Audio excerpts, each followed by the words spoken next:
ले आई राजा पेप्सी खेसारी भैया के एगो गाना आइल बा राइट मेलोडी से। इतना घटिया व्यू बा, इतना घटिया व्यू कि ओकरा पर न्यू सब्सक्राइबर, मतलब न्यू चैनल है, 0 सब्सक्राइबर से। और काले वो राइट मेलोडी पर गाना छूटल बा, एक दिन के व्यू देखे जा 1,77,000। बताओ, खेसारी लाल यादव, ट्रेंडिंग एक्टर खेसारी लाल यादव के एक न्यू कंपनी से गाना बता 1,77,000।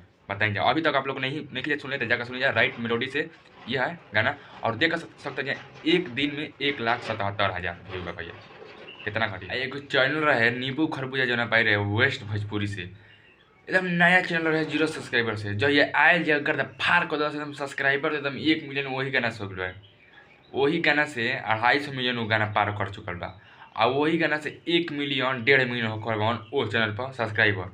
एगो राइट मेलोडी से बा खेसारी भैया ले आई राजा पेप्सी, एक दिन में भैया, एक दिन में ओकर रीचे नहीं के, एक दिन में 1,77,000 ओकर रीचे नहीं के जात। बताई जा अभी तक आप लोग नहीं जा सुन ले तो जाकर सुनी जा राइट मेलोडी चैनल का नाम बा ले आई राजा पेप्सी। बहुत ही जबरदस्त गाना बा, कोको कोला यानी 2 है, एकदम बहुत जबरदस्त म्यूजिक व्यूजिक। एक बार सुनिएगा तो नहीं आप लोग को मजा आएगा, लेकिन दोबारा सुनिएगा तो मजा आएगा।